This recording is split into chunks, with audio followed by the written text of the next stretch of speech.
Ya, Bwana Yesu asifiwe. Acha tuanze maana tunaona muda wetu kunaenda.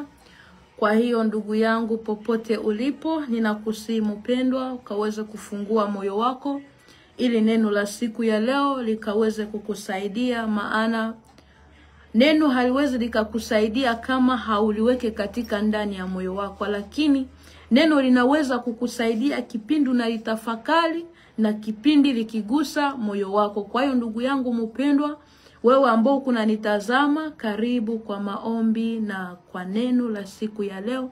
Kabla hatujaanza neno letu, tutaingia katika maombi tu ya kumtanguliza Mungu apate kuweza kutusaidia.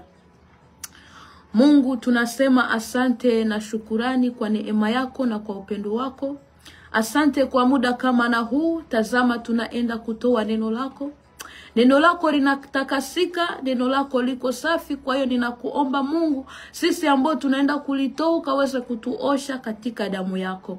Na wale watu watakaweza kuisikiliza neno hili Mungu, ikaweze kufanya kazi katika maisha yao. Tutangulie Mungu, tuonekanie katika yote. Acha maneno yote tutakaweza kuyaongea yatoke kwako Yesu, yasitoke katika kinywani mwetu Bwana. Asante maana wewe wastahili watosha. Ni katika jina lako Yesu Kristo tukiweza kuomba na kuamini. Amen. Ya, Bwana Yesu asifiwe. Siku nyingine tena ambayo tumehamishwa kwa kuweza kutoa neno. Kwa hiyo ndugu yangu, karibu popote ambapo ulipo. Karibu sana. Napendaka sana ninapotoa neno ukuu unafungua masikio yako, kwa sababu hata mtu aseme maneno ya namna gani, kama masikio yako yanafunga hawezi ukasikia kitu chochote. Lakini ukifungua masikio yako unaweza kaelewa na kutambua ni kitu gani ambacho mtu anazungumuza. Kwa hiyo ninakukaribisha sana popote ulipo ndugu yangu, na ninatumania kwamba uko salama na uko vizuri. Kwa hiyo tumepata kibali tena cha kuweza kutoa neno kwa siku ya leo. Kama vile jinsi kisoma kichwa chetu cha neno ya siku ya leo ni kuhusu sio wewe uliyejichagua bali ni Mungu aliyekuchagua. Ndio kichwa chetu cha leo. Sio wewe uliyemchagua bali ni yeye aliyekuchagua. Napenda neno hili sana kwa sababu unaweza ukalisoma tu naona kwamba ni neno la kawaida, lakini katika ndani ya hiyo neno kuna uzito. Yaani sijua niseme namna gani, lakini ukiingia katika ndani ya hiyo neno inaweza kubadilisha maisha yako na inaweza kukufanya ukue salama. Kwa ndugu yangu, ishi ukijua ya kwamba sio wewe uliyemchagua Mungu. Hakuna mtu mwingine ambaye tunaweza tukazungumzia kama sio huyu Mungu wa mbinguni. Sio wewe uliyemchagua Mungu, bali ni yeye aliyekuchagua. Ndio maana kuta watu wengi tunaishi katika maisha mabaya sana, kwa sababu hatutambue ni nani aliyetuchagua. Lakini tukijua ya kwamba tunaye Baba ambaye alituchagua akatuweka hapa duniani, na kusudi lake kutuweka hapa duniani ni hili tutembee katika maagizo yake, ndio maana tutaishi vizuri tunapojua ya kwamba tunaye mtu aliyetuchagua, aidha tunaye Baba aliyetuchagua. Ukiishi katika maisha yako na kujua ya kwamba niko na mfalme ambaye amenichagua, ameninunua kwa gharama kubwa, ameninunua kwa fedha ya thamani sana, maana maisha yako ni ya thamani sana, na ndio maana Mungu akakununua kabisa. Ndio maana mwanadamu yote ambaye anaishi duniani ni wa thamani sana kabisa. Hata kama utaonekana kwa watu ya kwamba haufai, lakini mbele za Mungu wewe ni kitu cha thamani sana. Na ndio maana Mungu tunapomtumikia na tunaona kwamba tuko watu wa thamani, kwa sababu ametununua kwa gharama kubwa, ametuchagua. Kwa ndugu yangu, ninakusihi kwa siku ya leo ukaweze kujitambua. Je, ni nani aliyekuchagua? Na je, wewe ndiye ulimchagua? Maana kuna watu wengi wanatumika kazi ya Mungu kwa sababu wamechaguliwa na watu fulani, kwa sababu watu wamewaita majina fulani, ndio maana anafanya kazi ya Mungu. Wasipowaita tena watamtumikia Mungu. Kwa sababu gani? Waliwachagua, sio wale ambayo Mungu aliwachagua. Nataka ujue nafasi yako. Tutaenda kusoma katika kitabu cha Yohana Mtakatifu sura ya 15 mstari wa 15 mpaka tutashuka chini. Hii neno nilipokuwa nikijifunza nilipenda sana na iliweza kunisaidia kwa sababu neno la Mungu unapolisoma usisome kama gazeti. Soma unataka kujifunza. Soma unataka kufanyikiwa. Maana ukisoma vizuri maneno ya Mungu unaweza ukabarikiwa sana na maisha yako yanaweza akawa salama. Kwa hiyo ndugu yangu, unaposoma Biblia usisome kama gazeti. Usisome kama kitabu tu cha kawaida. Soma kama unasoma neno la Mungu. Na ndio maana nilipokuwa nikijifunza haya maneno yaliweza kunibariki sana mpaka nikajisikia ndani mwangu lazima niwaambie wa ndugu zangu hili nao watakapoweza kulisikia likaweze kuwasaidia katika maisha yao. Tunaenda kusoma hii Yohana sura ya 15 mstari wa 15 tutashuka.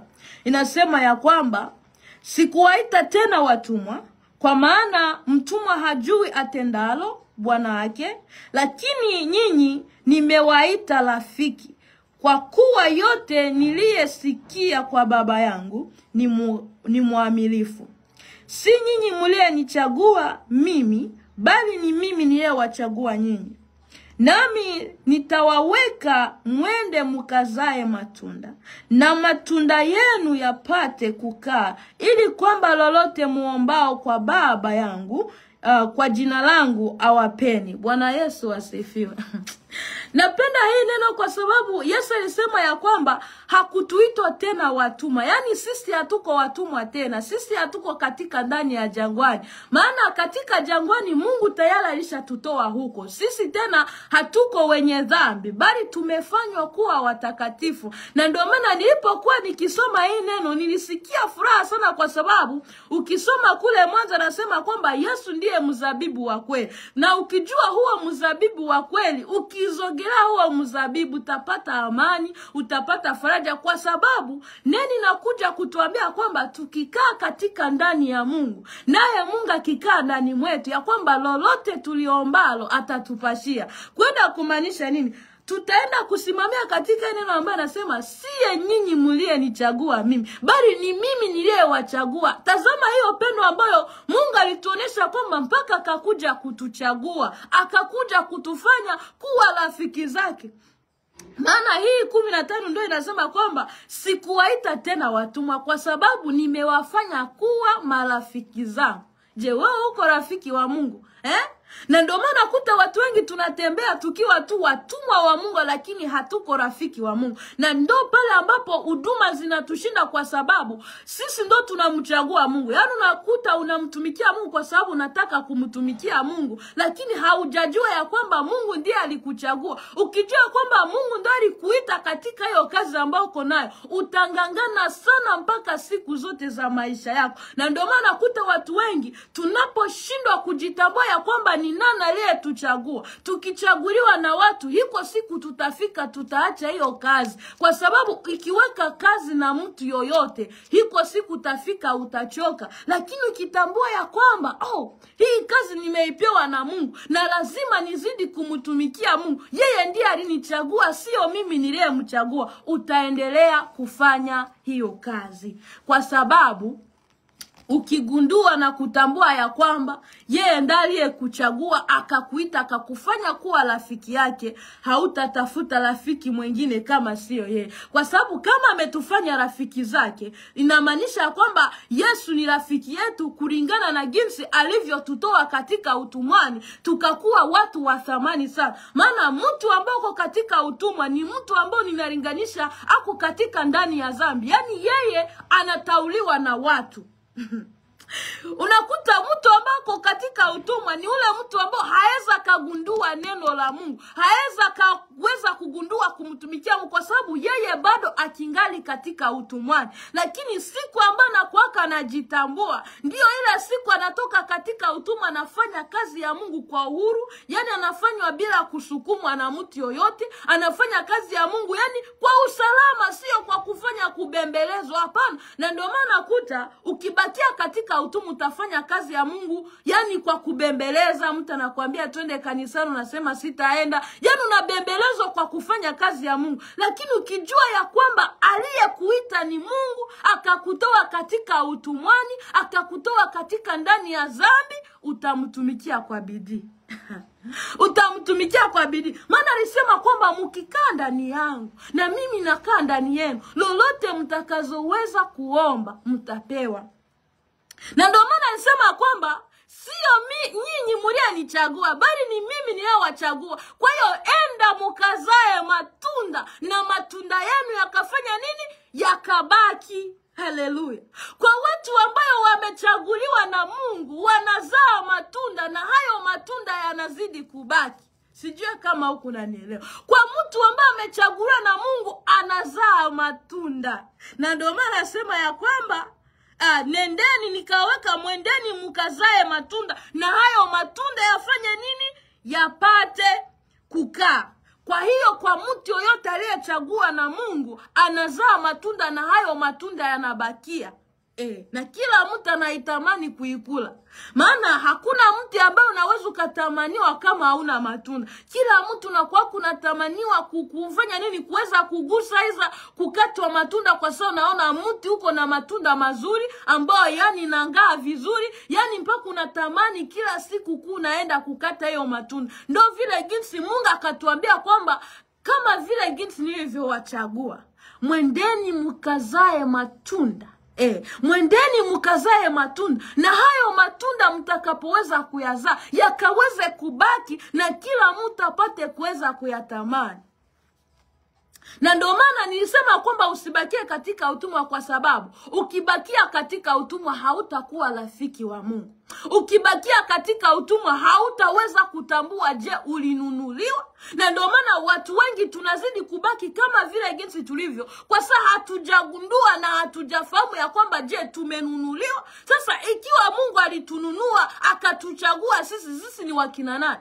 Na ndio maana unaishi miaka na miaka, yani unakuta uko mkubwa lakini haujitambui wala haujielewa uko nafasi gani katika kazi ya Mungu. Ndio maana unaishi tu maisha ya kawaida, kwa sababu haujielewi ama haujitambui ya kwamba ni nafasi gani ambayo uko nayo katika kazi ya Mungu. Ikiwa Mungu alituita akatuchagua ya kwamba tufanye kazi yake, kwa nini hatuifanya lakini tunazidi kubaki katika utumwa?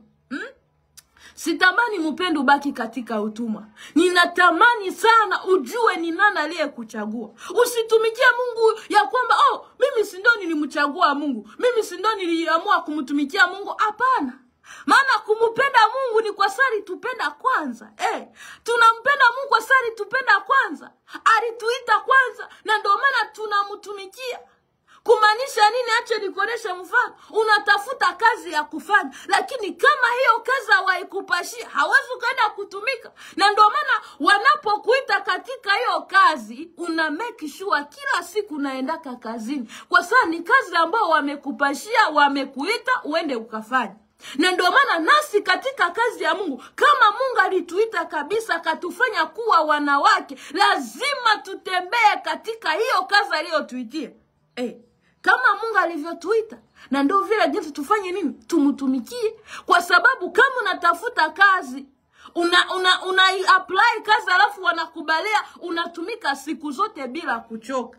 Na ukichoka ni siku moja tu nasema nikiacha hii kazi nitafukuziwa. Na ndio vile jinsi ukijivuruga katika kazi ya Mungu ambayo alikuitia, alafu unajivuruga kidogo, hautakuwa na hiyo kazi ambayo uko nayo. Ndio maana watu tunazidi kubaki tu katika utumwani, hatutaki kubakia kwa zile nafasi zetu. Na kuambia tuko watu wa thamani sana, kwa sababu tulinunuliwa kwa gharama kubwa. Bwana Yesu asifiwe. Tuko watu wa thamani sana kwa sababu tumenunuliwa kwa gharama kubwa. Tulichaguliwa na Mwenyezi Mungu. Ukijua ya kwamba umechaguliwa na Mwenyezi Mungu, hauwezi ukatembea kama vile jinsi unavyotaka. Hapana. Maana unajua kwamba nimechaguliwa na lazima nitembee hivi. Sasa ukitembea vibaya pale utaenda kinyume na vile jinsi mwenye alikuita anakuambia. Ndio maana watu wengi tukienda kufanya kazi wakituambia ufanye hivi, na ndio vile kitu tunafanyaka kabisa. Tofauti na hivyo, hiyo kazi wanakufukuzaka. Na ndio katika kazi ya Mungu, kama Mungu alituonesha njia ya kutembea ndani, tukitembea tofauti katika hiyo njia, hatutakuwa na uhusiano na Mwenyezi Mungu.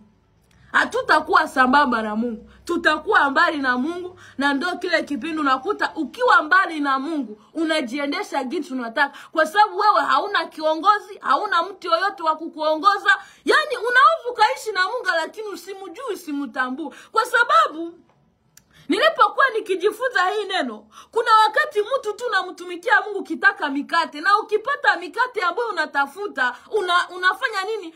Hautaenda kumtumikia tena. Ndio vile jinsi watu wengi tunamtumikia Mungu kwa kutafuta tu faida. Yani unakuta unamtumikia Mungu kitafuta faida yako, na ukimaliza kuipata hiyo faida yako hautamtumikia tena. Lakini kuna watu wengine kabisa walichaguliwa na Mungu mpaka kitu chochote hata chenye walikuwa wanaomba wakikipata wataendelea kumtumikia Mungu, kwa sababu wanajitambua ya kwamba tulichaguliwa na Mwenyezi Mungu.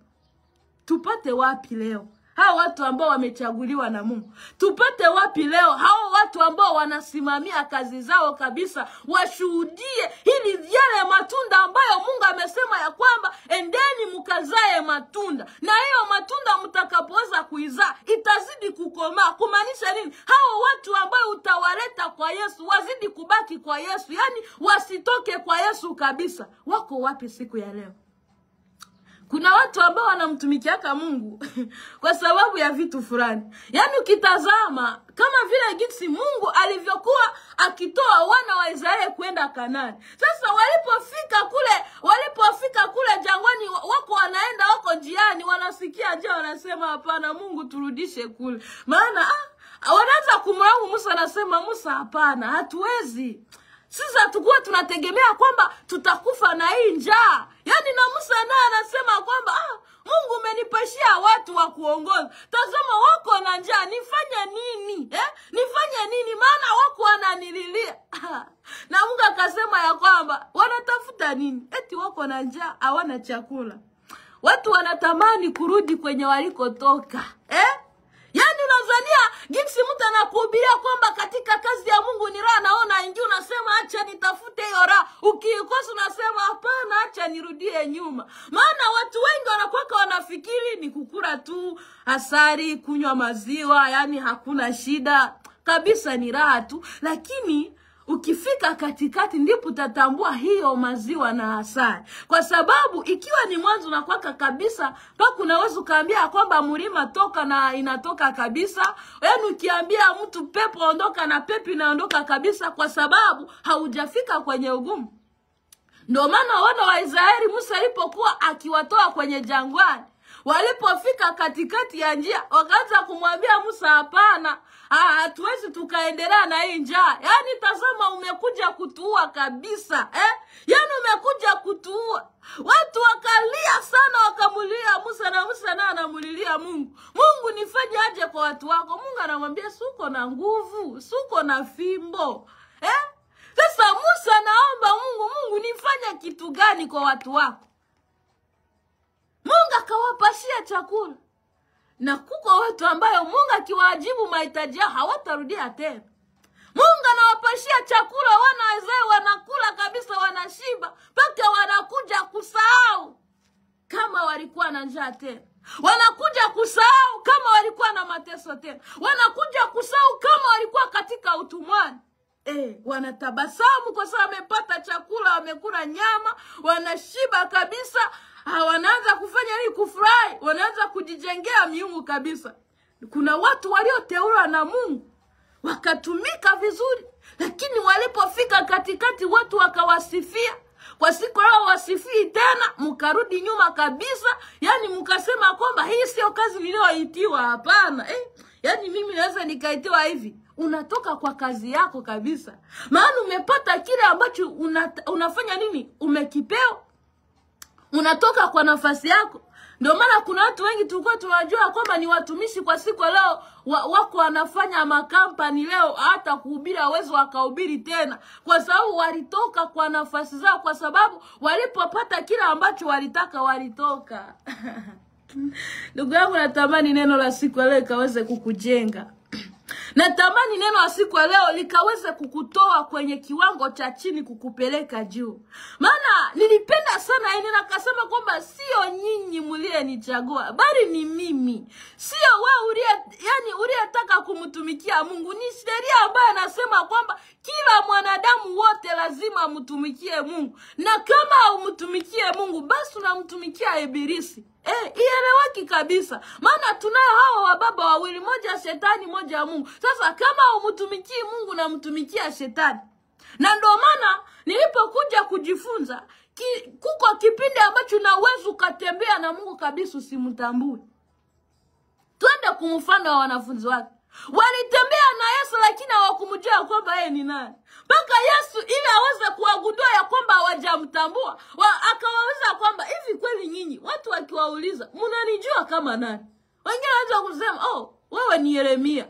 Tena wako na mwana wa Mungu. Yani Yesu mwenyewe ambaye ako naponyesha, wako wanaona kwa macho yao. Yani Yesu anawakulisha chakula, wanashiba, lakini wanazidi kutembea naye, hawatambua wanatembea na nani. Yesu mwenyewe anaanza, hivi kweli nyinyi mtu anakuja kuuliza uko na mimi ni nani kwako? Unaweza kusema aje? Eti wewe tunakujua kama Isaya. Tunakujua kama uko Daudi. Na ndio unakuta kuna watu wengine hawatumikii Mungu bali wanatumikia mtu fulani, na wakitumikia huyo mtu fulani kwa sababu hawajamtambua Mungu wanayemtumikia. Unaweza ukatembea na Mungu lakini usimjue yeye ni nani katika maisha yako. Na ndio unakuta tunakufa tu kutembea kwa sababu kuna mtu ambao tunamubeba, tunamtumikia ambao hatumujui kabisa, hatumuelewi. Na unapomaliza kumuelewa ndipo utakuja kugundua ya kwamba nilikuwa najichokesha bure. Kwanza tuseme kweli, ukijua unayemtumikia, ukimtambua ya kwamba mimi huyu mtu anataka kitu gani ama anataka nini nifanye, kazi itakuwa nyepesi zaidi. Ndio maana Mungu anakuja kutuambia kwamba tujitwike nira yake, maana nira yake ni nyepesi wala haiko na mzigo mzito, ya kwamba ana mzigo mwepesi kabisa. Sasa unakuta unajichokesha sana. Mbona hii kazi ni gumu sana? Kwa sababu gani? Wewe unajiweka na vitu ambavyo ni vigumu kabisa. Unatembea katika kazi ya Mungu kwa sababu haujui nafasi yako. Yani wewe tu ni olela hautambui. Lakini jua kwamba aliyekuchagua ako na kutazama kwa macho mawili. Anakutazama kabisa, naona hivi kweli huyu mtu anajitambua kwenye yupo. Mimi ndo nilimchagua, nimemununua. Sasa kwa nini anajisumbua peke yake? Kwa nini anajisumbua? Unakuta mtu tu amekuchagua na Mwenyezi Mungu amekuchagua, lakini unataka tu iweze kudhibitisha ya kwamba amekuchagua, na tayari alishakutoa katika utumwani, alishakutoa katika ndani ya dhambi, lakini unataka mtu akuje kukuambia kwamba wewe uko mtu fulani. Ndio maana siku zote ukiwaambia na mtu ya kwamba wewe uko na kazi hii, katika kazi ya Mungu wewe ni wakufagia, wakikwambia kwamba wewe ni wakufagia na unasema mimi kufagia, hapana, hiyo haiko kazi yangu. Hiyo sio kazi yangu. Wanakuambia kwamba wewe ni wakusaidia watu. Yani wewe kazi yako ni ya kusaidia watu. Nasema mimi ni ya kusaidia watu, hapana, hiyo sio kazi yangu. Wanakuambia wewe uko evangelist. Mimi niko evangelist ndio na ninaweza kabisa. Kwa sababu Mungu alipokuchagua ya kwamba utakuwa mtu fulani, alafu kwa sababu hauko karibu na Mungu, hautaki hiyo kazi ambayo Mungu anakupashia, unataka watu wakupashie majina fulani. Na ndio maana wanafunzi wa Yesu walipokuwa akitembea na Yesu, alikuwa anafanya ishara, anafanya mambo yote, wako wanaona na macho, anafufua wafu, wako wanaona na macho yao. Lakini kuja kuwauliza kwamba hivi nyinyi jinsi tunatembea pamoja, mnanijua kama nani? Wengine wanaanza kusema tunakujua kama Daudi, na wengine wanasema kama Daudi hapana, huyu ni mwana wa Mungu. Na wengine wanasema hapana, huyu ni ule ni Yeremia, hapana. Unakuta mimi ni wa Yeremia, mimi ni wa Daudi, mimi ni unakuta hawatambui. Kwa sababu bado unabaki katika utumwani. Unazidi kubaki katika utumwani. Sasa utazaje matunda mazuri ama utazaje matunda ambayo itakaweza kubaki kipindi haujajitambua? Tuseme kweli, utazaaje matunda kipindi haujajitambua? Na ndio maana mti ikikomaliwa vizuri, yani wanaiweka maji vizuri, wanaiparulia, hiyo mti inakuwa na matunda mazuri. Mpaka ukitembea unasema ya kwamba hii mti kabisa iliparuliwa na mtu.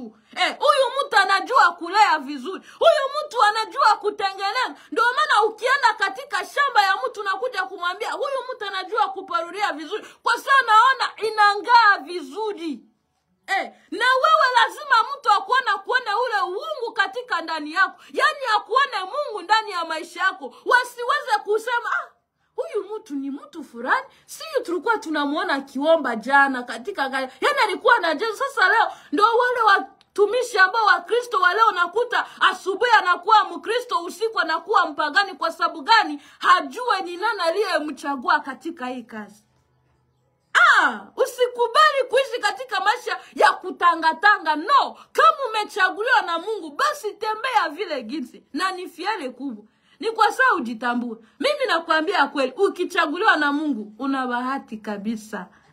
Una bahati. Na ndio maana alipowachagua wa Petro mitume ya kwamba munifuate, ndio walipata maisha mazuri. Lakini kipindi ambacho Mungu hajachagua wa Petro, walikuwa wanatembea wakiroa samaki hazikuji. Yani wanafanya vitu vyote, wanalala wakikesha kuroa samaki, hakuna samaki zenye wanapata. Lakini kipindi Yesu aliwajia akawakaribia, akasema ya kwamba munifuate, na alipowaambia kwamba mtupe mkaloa samaki, ndo zilikuja.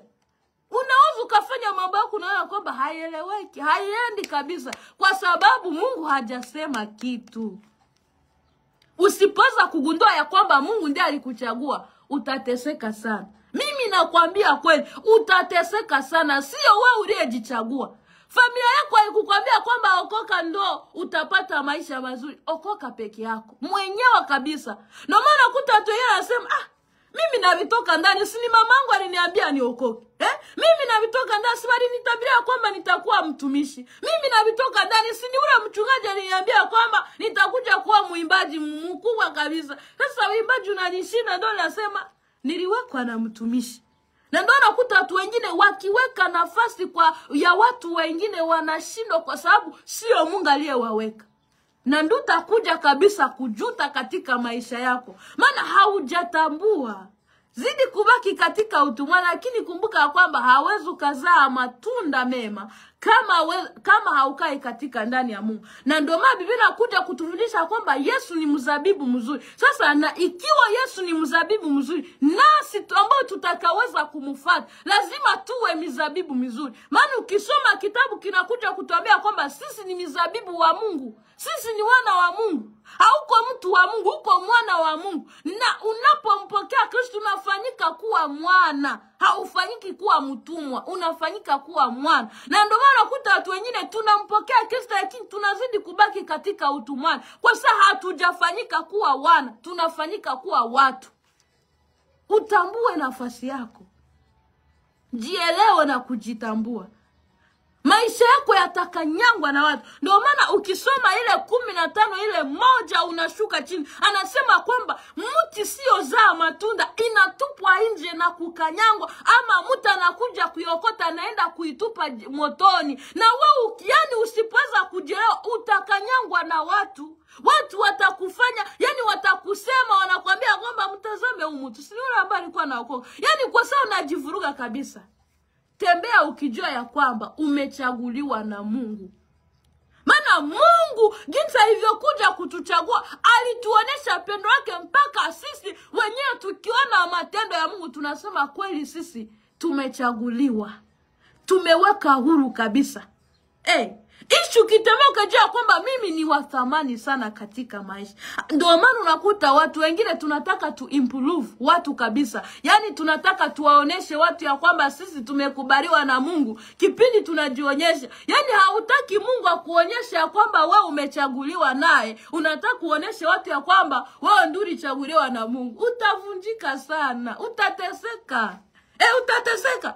Ndio maana wale ambao walikuwa wanatembea Yesu asema, sisi ni wa Daudi kabisa. Na kama kwa sababu ni wa Daudi, Daudi akisema kwamba mfanye hivi, wanafanya. Sio Mungu alisema mtembee hivi, wanatembea kwa maana sio Mungu aliyosema. Lakini kama ukiishi katika agano la Mungu na maisha ya Mungu kabisa, ndio maana maisha yako yatakuwa vizuri. Tazama kipindi cha zamani. Wana wa Israeli walikuwa watoto wa Mungu, aiza watu wa Mungu, kipindi walikuwa wanafanya vizuri. Lakini kipindi walipokuwa wabaya, alikuwa anasema nyinyi wenye nyoka. Yani anawasema kwamba wao ambao wasio mkubali Mungu. Ndio maana kuta Mungu anaweza akakusifia kwa sababu kulingana na kitu huku unafanya kazi yake, lakini baadaye anakuja kukugeuka. Baadaye anakuja kugeuka. Ndio maana wana wa Israeli walikuwa wanasifiwa kipindi wanafanya vizuri, lakini wakifanya vibaya eti nyinyi wa Musa, nyinyi watu wa Musa ndio mko mnaenda hivyo kabisa. Mnatembea hivyo kwa sababu nyinyi ni wa dunia. Lakini wakifanya vizuri, wao watoto wangu kabisa, watumishi wangu, wana wangu kabisa, Mungu anakusifia. Ukijivuruga kidogo, ile thamani haitakuwa tena. Kwa sababu ukichaguliwa na Mungu, unatoka katika kuchaguliwa na Mungu kabisa, thamani yako inatoka. Ndio maana kuta watu wengine tulikuwa tunasifiwa sana, lakini kwa sababu tulijivuruga kidogo tukasumbuliwa kabisa, kwa leo hatuko watu wa thamani. Kwa sababu ule uungu wa Mungu ndani yetu ushakatoweka. Hatukai tena ndani ya Mungu. Hata mtu utamtambua kwamba huyu mtu akae ndani ya Mungu kwa sababu ukimtazama haiko sawa. Lakini ukimuona kabisa hako sawa, jua kwamba huyo mtu anakaa ndani ya Mungu. Na unapokaa ndani ya Mungu, Mungu atakaa ndani yako. Najua kuna fia namna gani kuishi katika ndani ya Mungu hauna shida zozote. Ndio maana acha shida zikufuate kwa sababu bado kingali katika utumwani. Ndio maana wana wa Israeli waliishi katika taabu, waliishi katika mateso kwa sababu hawakuweza kukubali kutii kuishi katika maagizo ya Mungu. Lakini kipindi walikubali kuishi katika maagizo ya Mungu, ndio walikuwa salama. Na wewe ukikubali kabisa na kutembea kama vile jinsi Mungu anataka, usijivuruge, usitangatange, simama kwa nafasi yako. Usimtumikie Mungu kwa sababu eti mchungaji alisema, hapana. Mtumikie Mungu kwa zamu yako peke yako, kwa wako wewe binafsi. Ndipo utakuja kugundua ya kwamba kwa sababu nilijiamulia mimi mwenyewe. Haiko vitu vyepesi, yani sio vitu vigumu sana. Na ndio nakuta watu wengine wanafanya kazi ya Mungu ya kwamba kazi ya Mungu inachosha kabisa. Na sio kazi ambayo inachosha kabisa, ni kazi nyepesi, sio ngumu. Lakini kwako kwa sababu una vitu vingi vinavyokufunga, haujitambue, haujielewe, haueleweki kabisa, ndio maana unasema kwamba hii kazi siwezi nikaiweza kwa sababu haukuchaguliwa. Sio wote, mimi acha nikwambie, tulichaguliwa na Mungu. Hakuna mwanadamu ambaye anaishi hapa duniani bila kuchaguliwa na Mungu. Ikiwa tunaishi ni kwa sababu tulichaguliwa. Ikiwa tuko hapa ni kwa sababu tumechaguliwa. Ikiwa unaitwa huko mtumishi ni kwa sababu ulichaguliwa. Ukishinda kutambua na nafasi ya kwamba umechaguliwa, ndipo pale unapoteseka. Lakini ukijitambua ya kwamba kabla sijaumbiwa nilichaguliwa na Mungu, nikawekwa duniani, ndio maana nimenunuliwa kwa gharama kubwa. Mimi ni mtu wa thamani sana. Hapa duniani mimi ni kitu cha thamani. Niko chombo ambacho ni cha thamani. Usijichukulia kwamba uko mtu wa kawaida, kwa sababu Mungu anataka ujitambue, ujielewe.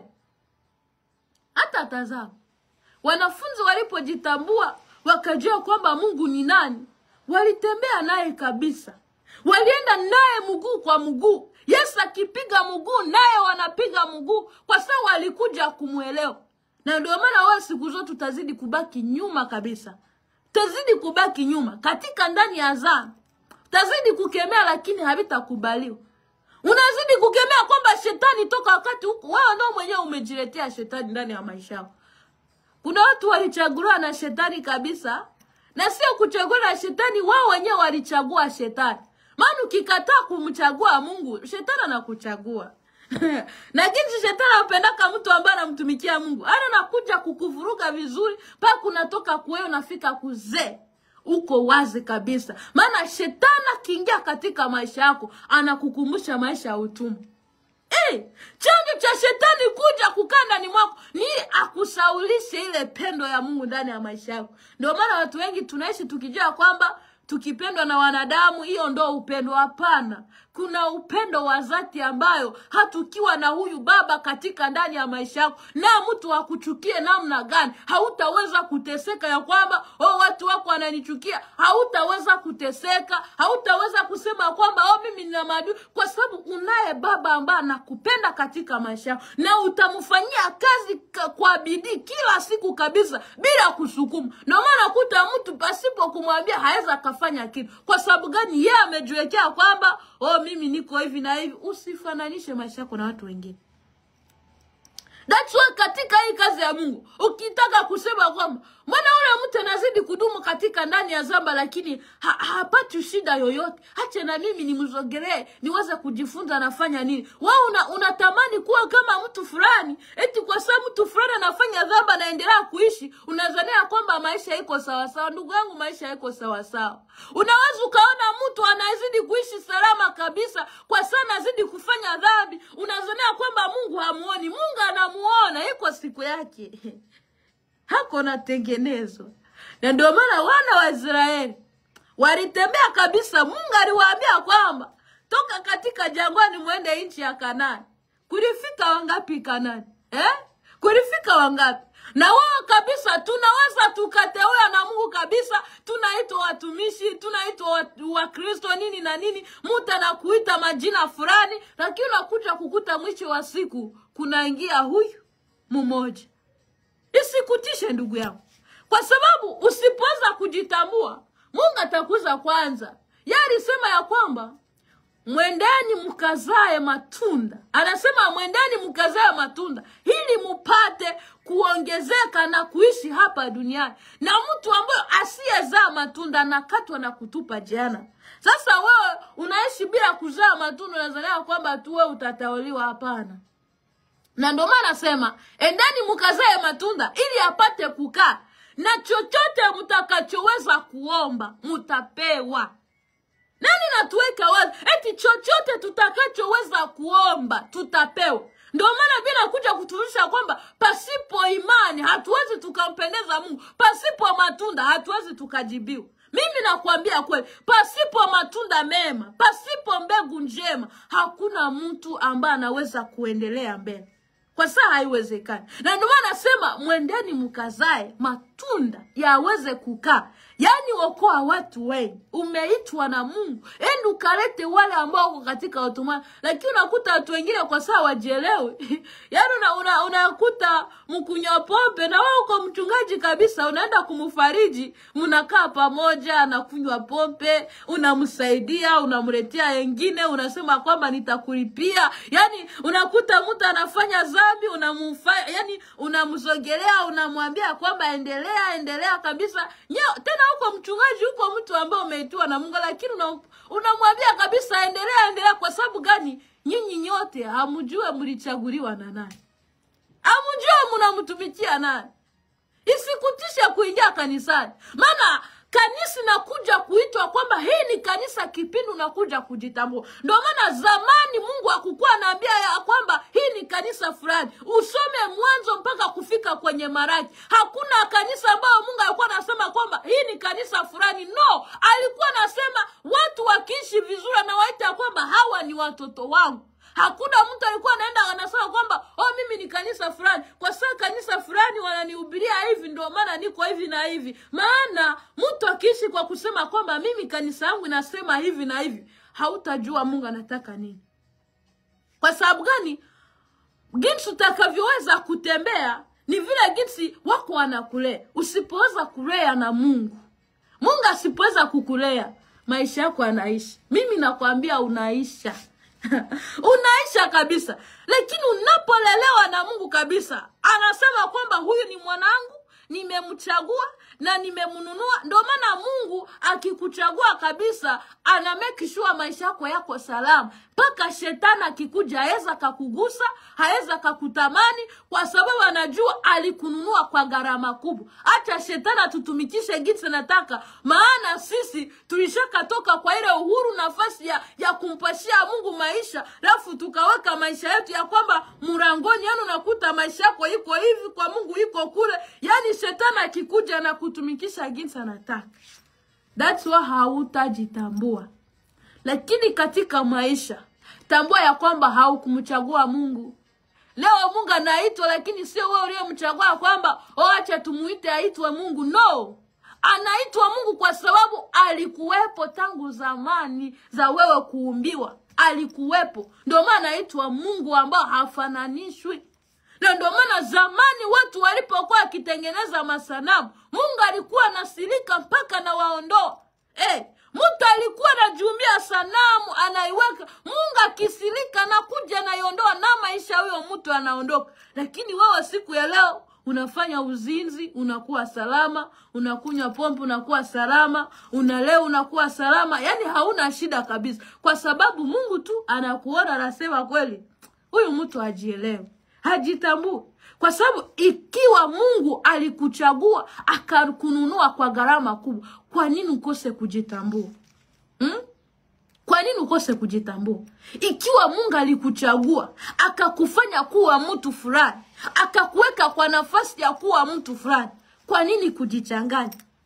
Na ndio maana utazidi kupanga maisha, unasema maana mimi maisha yangu vitu havikuwake vinaendeleka, ni aje na nilifanya nini? Kwa sababu wewe unachagua kumtumikia Mungu, lakini sio Mungu aliyekuchagua. Lakini kumbuka ya kwamba ninakwambia, kila mtu alichaguliwa na Mungu. Kila mtu alichaguliwa na Mungu. Kwa sababu kila kiumbe ambacho kina uhai, kina pumzi kabisa, walichaguliwa na Mungu. Tunakuja kujivuruga, tunashindwa kujitambua kwamba sisi ni wana wa Mungu pale ambapo uhusiano wetu na Mungu unakosekana kabisa. Yani pale ambapo maisha yetu na Mungu iko mbali, hapo ndipo tunakuja kusema hawa walichaguliwa na Mungu. Mimi sina hata kipaji, sina karama.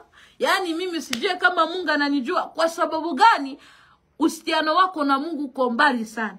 Lakini ukijitambua ya kwamba mimi nimechaguliwa na Mungu, hata utamzogelea uweze kujua wewe ni nani.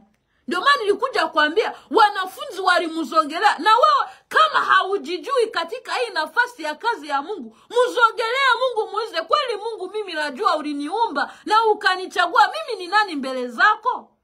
Kwani wewe ni nani ambao Mungu aweza kujibu maombi? Mimi nasema kwamba nani aombaye yani mkate apewe nani? Apewe jiwe. Ama aombaye samaki apewe nyoka? Hakuna.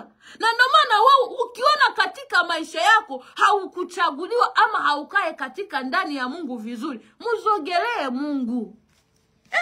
Mzogelee Mungu. Na ndio maana Musa kipindi ambacho biko vinamshinda kuongoza wana wa Israeli, alikuwa naenda na mzogelea Mungu. Anamwambia Mungu, nifanye nini? Unanituma kabisa niende kuwaokoa wana wa Israeli. Sasa nifanye nini?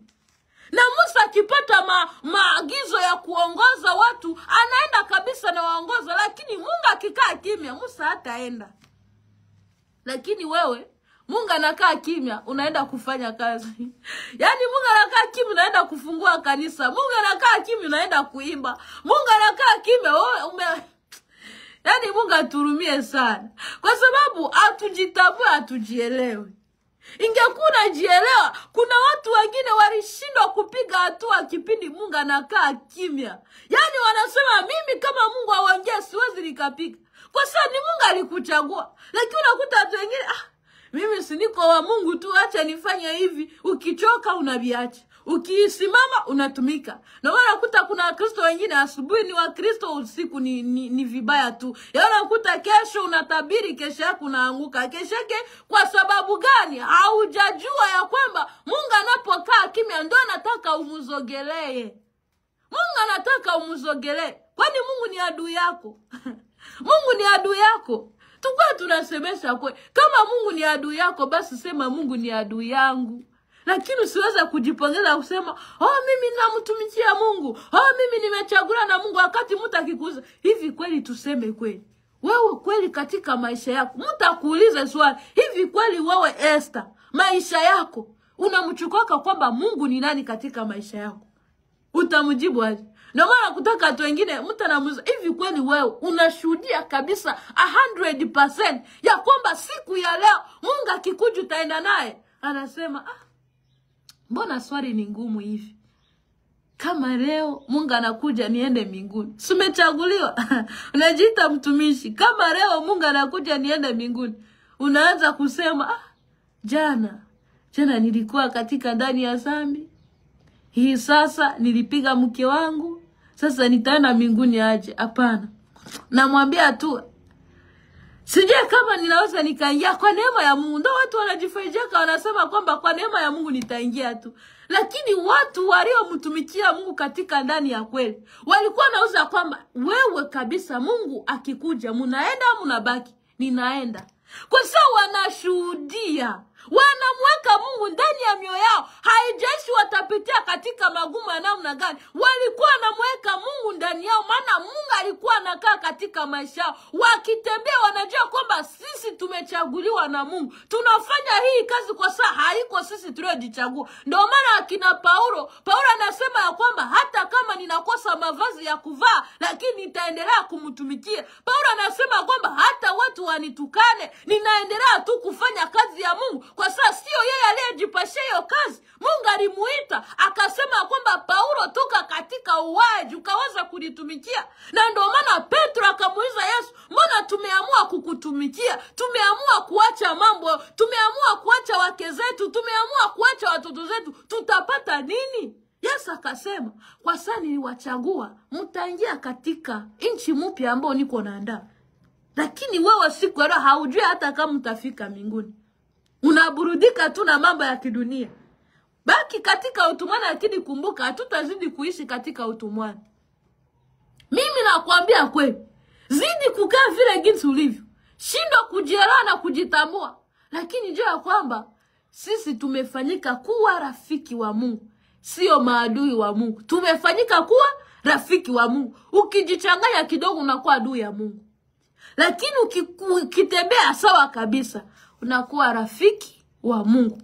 Ndio maana unapojitambua na kusema mimi ni rafiki wa Mungu, mimi ni mzabibu mbele ya Mungu, maana Yesu Kristo ni mzabibu mwema, tena mzabibu wa kweli, utamzogelea. Na usipoweza kujijua, mzogelee Mungu, mwambie Mungu, ni kweli umeniumba, umeniweka hapa duniani. Sasa mimi nifanye aje? Mimi ni nani mbele yako? Mimi niko na kazi gani? Ndio maana usiishi tu kwa kubakia katika uimbaji. Hapana, fanya kitu kingine. Kwa sababu Mungu alipokuwa akiwateua watu, alikuwa anawaweka wengine kuwa mitume, wengine manabii. Sasa kama Mungu hajakuchagua, unasema kwamba mimi sina kipaji, ni wewe ambao haujielewa, haujitambui. Lakini elewa ya kwamba hii kazi ambayo tulichagua, tunayo nafasi.